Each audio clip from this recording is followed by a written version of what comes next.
On CrossroadsToday.com, Tropical Storm Francine intensifies, expected to become a hurricane. What precautions are being made? And Tropical Storm Francine is already causing flooding in parts of Texas. We'll take a look. Plus, illegal firearms are seized during a traffic stop. We'll explain where they were headed. Well, Francine still has not become a hurricane, but it is a tropical storm. And the good news for us is that it is driven about 50 miles farther to the east. So therefore, the center of it will probably come landfall somewhere around New Orleans. It is still at 65 miles an hour. It is still going to be a hurricane, but it's minimum effects here in the coastal band. And I'll have all that coming up for you, coming up in just a moment. Plus, Victoria College is awarded a grant to boost its adult education and literacy program. You're watching 25 News now at 5. Good afternoon and thanks for joining us. I'm Shawna Currie. Well, Tropical Storm Francine is expected to move just off the Texas coastline, but it will likely pass close enough for some local impacts. Calhoun County and much of the Texas coast is under a coastal flood warning through Thursday afternoon. Now that's because Francine will create large waves, leading to flooding of coastal and nearby low-lying areas. So we're going to see some high tides in some of the low-lying areas in the county, or low-lying areas around the city. We'll see higher than normal levels of floodwater, and so people need to be mindful of that. If you live in a flood-prone area, consider relocating until the threat is over. Always remember the slogan, turn around, don't drown. Well, up the coast in Matagorda County, officials have issued a voluntary evacuation there for the coastal areas of the county. That includes Sargent, Matagorda, and along the Palacios waterfront. This is the same area where Hurricane Beryl made landfall in July. Officials say the high tides, strong winds, and higher than normal waves predicted with the storm will cause flooding in low-lying areas. Well, while it looks like we're out of the woods for the most part with Francine, we are still keeping an eye on where it's going. First Warn Storm Team Chief Meteorologist Mac Perez joins us with the latest. Mac. Thank you very much. Well, we're obviously getting a little rain activity out there. It's all part of Francine. As you can see, the outer bands are going in this fashion. So we're getting a northeast wind over the area, and that's what's pushing the shower activity down into our region. Now, the storm center is now almost parallel to the Brownsville coastline. And of course, they had heavier rain bands down there. And so they've already had a little bit of heavy rain and flooding. But as the center sort of reorganizes, it's going to be about 50 miles farther out into the Gulf, and that means the track of it takes it a little farther away from the Texas coastline. So many of the tropical storm watches and warnings have been lowered. That's good for us here in Texas. It's not good for those of you waiting for a lot of rain, though, because as the storm continues rolling east, it'll probably make landfall right here in New Iberia or Houma, Louisiana, by about Wednesday night. So that is going to be a Category 1 hurricane. We'll certainly have more on that coming up in just a moment. Back to you, Shawna. All right, well, as Mac just said, outer bands from Tropical Storm Francine are already causing widespread flooding in South Texas, even though the storm is still about 24 hours from landfall.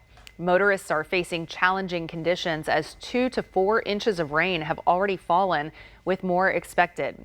Francine is expected to stay in the Gulf of Mexico, paralleling the Texas coast before making landfall in Louisiana tomorrow.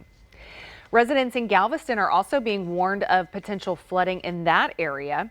The coasts of Texas and Louisiana are under tropical storm watches and warnings as Tropical Storm Francine strengthens in the Gulf of Mexico. Galveston is facing a tropical storm watch, coastal flood warnings, and a red flag warning. Ahead of Francine, officials are warning residents all along the coast to heed evacuation orders and avoid flooded roads. There is a danger of life-threatening storm surge in various regions, especially in the upper Texas coastline. Residents in those areas should follow advice from local officials, including possible evacuation orders. Francine is expected to bring heavy rain and a risk of flash flooding along the coast from South Texas all the way up to the Beaumont region. We are prepared for Francine to turn into a hurricane later on today.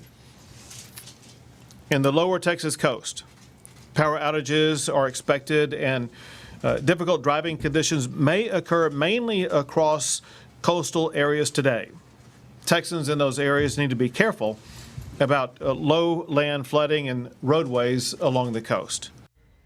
And again, Governor Abbott warning residents along the coast about possible power outages as Francine gets closer to land. But again, looks like it will be making landfall in Louisiana.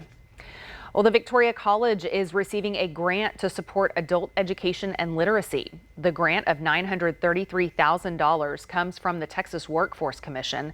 It's part of more than $83 million awarded to TWC, funded by the U.S. Department of Education.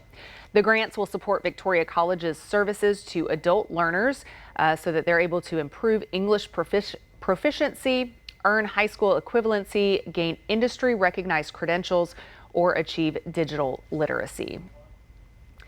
Guns and additional magazines are found during a traffic stop on Highway 59 in Wharton County.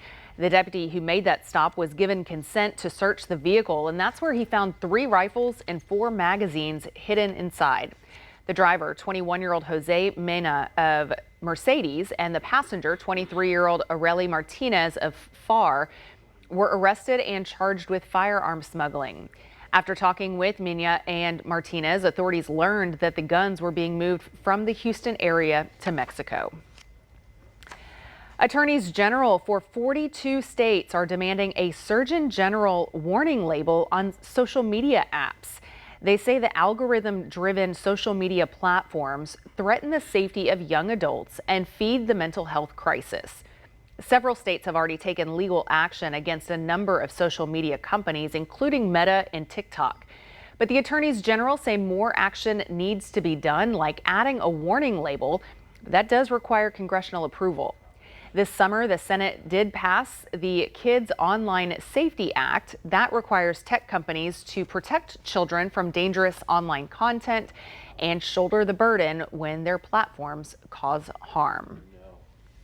A tow truck driver is under investigation after towing a car with a 5-year-old girl inside. Police say the car was legally towed from a private parking lot in San Antonio, but it's illegal to tow a car with someone inside. Zach Briggs has the story. Scary situation for a San Antonio mother. It took only 5 minutes and her daughter was gone in a towed vehicle. But thankfully, due to a good Samaritan, she was found just 3 miles away in this tow yard. Because she was crying, she was screaming. Gilbert Ramirez had just finished doing his laundry when he noticed a screaming pregnant mother on property of the La Scala apartments off Blanco Road. I said, what's wrong, man? I said, my baby. We caught up with Dolores Bueso, who helplessly watched as her car was being towed away with her 5-year-old sick daughter inside. She tried flagging down the tow truck driver, but it was too late. I wouldn't want that to happen to my daughter. You know, or anybody's daughter. Bueso, who also lives at the complex, tells us she was gone 5 minutes or less to see if a family member was home. The car's hazard lights and AC left on. Police say that's all it took for Trinity Towing to take the vehicle, although it wasn't properly hooked. Ramirez and Bueso briefly pursued. Pulled over on West Avenue in Blanco and I called the police officer. And then I called the fire department because she couldn't stop crying because my baby, my niña. So I said, look, everything's gonna be all right, you know, calm down. At the tow yard, Bueso's little girl was safely recovered. SAPD now investigating the circumstances, stressing it's illegal to tow a car with someone inside. When trying to speak with Trinity Towing on site, we got zero response. And according to police, Trinity Towing is cooperating with the investigation. The tow truck driver potentially faces a charge of endangering a child. Zach Briggs, KENS 5. In a statement, Trinity Towing said the car was at the tow yard for a few minutes until they learned the child was inside. The company went on to say that while the driver followed the necessary protocols, the situation could have been much more serious. Well, remember to subscribe to our YouTube channel, Crossroads Today. You can hit the like button and click the notification bell to be alerted whenever we upload new content. Stay with us. Straight ahead on 25 News now at 5. How 13 U.S. service members killed in the 2021 Afghanistan withdrawal are being honored. Also ahead, lawmakers have only 3 weeks to prevent a government shutdown amid a funding dispute.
Have returned to the Capitol with just 3 weeks to prevent a government shutdown. Funding runs out on September 30th, risking the closure of federal agencies, national parks, limited public services, and worker furloughs. With Congress set to leave again after the month and return post-election, a stopgap funding bill is needed. A proposal by House Speaker Mike Johnson to link a short-term funding bill with a Trump-backed voting law overhaul is facing resistance from several GOP members who promised to vote against it.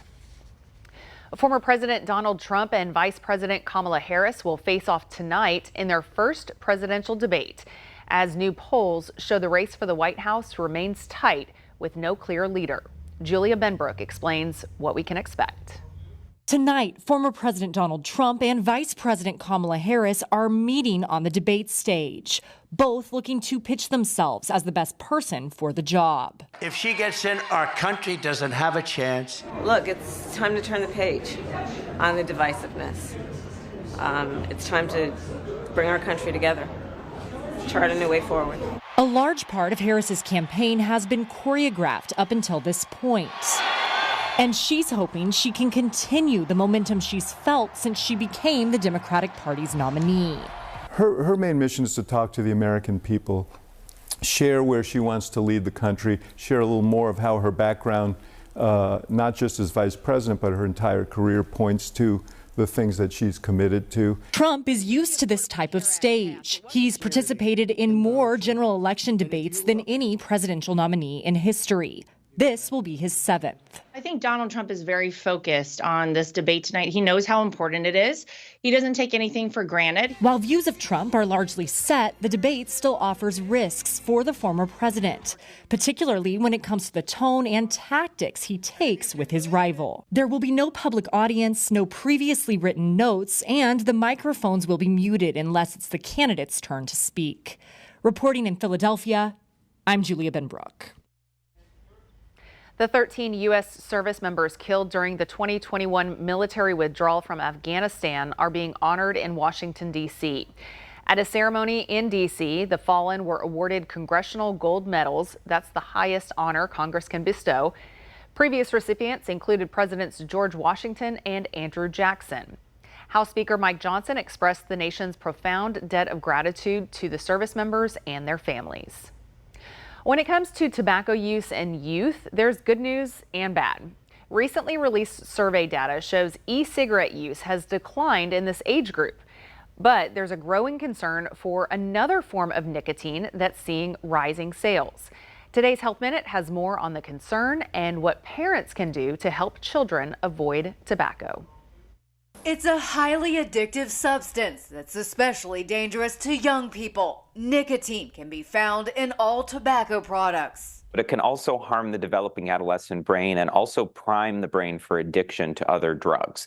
And so it's critically important that youth aren't exposed to these products. Data from a newly released survey shows a nearly 25% drop in students reporting e-cigarette use the past year. That's about 500,000 fewer youth using the devices, bringing the rate down to the lowest it's been in a decade. We still have 1.6 million kids who are using these products, but it's still a very important win. But there's a growing concern about nicotine pouches, which are small and dissolvable and placed between the lip and gum. Experts say sales have been rising since 2016. We're going to continue to monitor use and also do everything we can to make sure that we do not see any further rises with regard to these products in future years. To help prevent tobacco use, the American Lung Association says parents should talk to children about the health dangers and the unpleasant physical aspects like bad breath, discolored teeth, and nails. Give them clear, consistent messages about the risks, making them aware of all the products this includes, and set a good example by not smoking or using tobacco in any form. For Health Minute, I'm Mandy Gaither. Upgrades to the system Texas uses to collect student, staff, and financial data from school districts are causing serious concerns among school administrators and data specialists. They say the changes have led to thousands of unresolved errors that could potentially cause them to lose out on state funding. To read the full Texas Tribune article, visit our website, crossroadstoday.com. And that brings us to today's viewer poll. Will upgrading Texas's student data system hurt district funding? Yes, it will, or no, it will not affect funding. About 61% of you are saying you do not feel that it will affect funding, and the other 39% do. So if you haven't voted yet, we want to hear from you. Go to crossroadstoday.com/vote to share your thoughts. And then, of course, we'll have the latest results on 25 News Now at 6. Well, coming up, we'll be talking about the latest on Francine. Still a tropical storm, destined to be a hurricane and destined to be rolling over the Big Easy. We'll be talking about New Orleans coming up after this.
Well, good afternoon, everyone. We are getting shower activity and nothing significant just yet. We've had 0.04 of an inch of rain, but you can see how this is affecting or being affected by Francine. Francine is out in the Gulf. The winds are coming out of the northeast, and so they're spinning down in this fashion. So we will be seeing shower activity on and off again all night long until tomorrow when Francine begins to pull away. But as you can see here, what sort of happened is that it pulled some dry air around the bottom of it.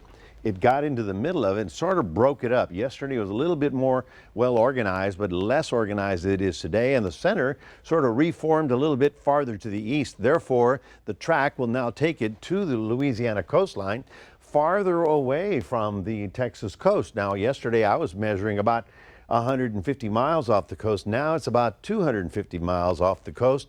And so the watches and warnings that were up for the Texas coastline mostly have been lowered, except of course there are going to be some rough seas and some heavy surf, and the tides are going to be much higher than normal. So you're going to be seeing water maybe up to the roadways, maybe up to the dunes. But then as Francine goes over the warm waters of the Gulf, it'll strengthen to a Category 1. And right now it looks like New Iberia is right about here, and it's going to be landfall right about here. Now, all of this, as you know, is basically marshland or swampland, if you want to call it that. This is River Delta. This has a potential of getting a 3 to 5 foot storm surge on top of it. So obviously the people who are there need to start packing up and moving out. Way out in the Atlantic, and this is of course the west coast of Africa, we have two systems that have the potential for developing, but we'll worry about that later. Right about now, let's take a look at where the model is taking Francine. There's the center of it as we get into about 10 o'clock. 9 p.m. tomorrow night. It'll be rolling on to the coastline right about there. Now, this also takes it closer to New Orleans. So now New Orleans is really going to be getting probably the 100-mile-an-hour winds because there's nothing to slow it down here. And New Orleans, greater New Orleans, is going to be getting the 10 to 15 inches of rain associated with the storm as it rolls through that region. So, you know, our prayers out for New Orleans. Hopefully all the dikes hold together and we have all the pumps ready to go. But the folks that are along, you know, New Iberia and Homa and Grand Isle, they need to get to higher ground because they're going to get cut off as the storm comes in tomorrow night. Then the storm sort of falls apart somewhere over Arkansas or Missouri, something like that. I guess they'll be thankful for the rainfall there, but we're going to be sitting here going, what, no rain? No rain. We'll get a few sprinkles, but nothing significant. The coastal flood warning continues in effect. That's why we still have watches for us. But obviously the major concern is right about here, basically from the Texas border all the way around to Mobile, Alabama, where they're going to get some very heavy storm surge as the storm comes ashore. So tonight for us, we're getting down into the 70s, low 70s, and tomorrow, not a bad looking day. We're going to go mostly cloudy with a few lingering showers, probably about 40%. Inland areas, probably less of a chance of any shower activity. So you'll have a nice north wind and a high of only 90 degrees. Shall we say, we didn't get the rain today that we expected because of its redevelopment offshore, but tomorrow we've got a chance for showers. Now I have it as an alert day for those of you along the immediate coastline. So down to Matagorda and Seadrift, you just watch out because the water levels should be high with the passing of the storm. Other than that, we clear up. Rest of the time for the weekend. That's your 7-day forecast, reminding everybody we do have a QR code. Love for you to scan that, put Crossroads Today on your phone. And here's Shawna. All right, thanks a lot, Mac. Well, coming up next on 25 News Now at 5, we'll take a look at your stocks for today. Plus, Bank of America boosts minimum wage, aiming for another boost by next year.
Taking a look at your stocks, the Dow is down 93 points. The S&P 500 up 24 points. The Nasdaq up 141 points. And oil is up 56 cents, closing at $66.31 per barrel. Well, Bank of America is raising its minimum hourly wage. Starting in October, full-time employees will earn a minimum of $24 per hour, or almost $50,000 per year. This is the 7th consecutive year the bank has raised its minimum wage. Bank of America also says they're not done. They're planning to increase that minimum to $25 per hour by 2025. The increase applies to all full and part-time hourly positions in the U.S. Well, Americans saw their incomes rise last year, and that's even after accounting for inflation. The Census Bureau reports median household income rose to $80,610 in 2023. That's up 4% from the previous year.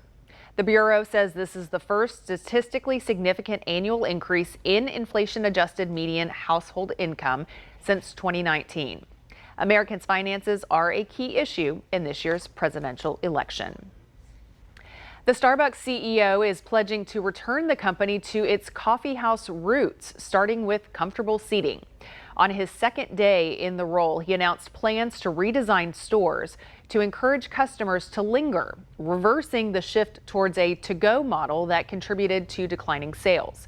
Mobile app and drive-through orders now make up over 70% of Starbucks sales. This is Starbucks' fourth CEO in 2 years, but he is also known for turning around companies like Chipotle and Taco Bell. Well, stay with us. We'll take one last look at your forecast when we come back. Plus, a woman celebrates turning the young age of 106, what she attributes her longevity to. And here's a look at what's coming up on World News Tonight, right after 25 News Now at 5. Tonight, Vice President Kamala Harris, former President Donald Trump. Voters judge the critical debate right here on ABC. Plus, the evacuations as fires burn in the West. World News Tonight with David Muir is America's most watched newscast.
A Florida woman is celebrating her 106th birthday with good health. The celebration comes just a year after being discharged from hospice. Get this, for being too healthy. She was surrounded by loved ones and wearing a tiara at her care home, and she celebrated her milestone. She attributes her longevity to her easygoing attitude, advising the younger generation to just go with it. Yeah, that's right.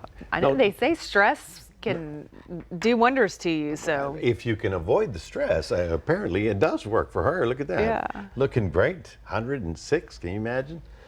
Born in what, 1922? Wow. Unbelievable. That's Saw everything.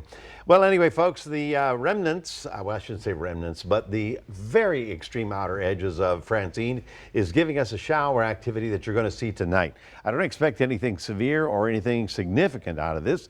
We still have the alert day for tomorrow because those of you along the immediate coastline, I'm talking Matagorda, Port O'Connor, all the way down to Seadrift, you're going to be getting some high surf and some higher than normal tides. So you may see water up on the roadways, so do be cautious. Otherwise, a 40% chance. But as tomorrow, that's about the end of it because Francine is going to be gone and not a lot of rain for us. all right. Well, thank you for being with us. We hope to see you back here for 25 News Now at 6.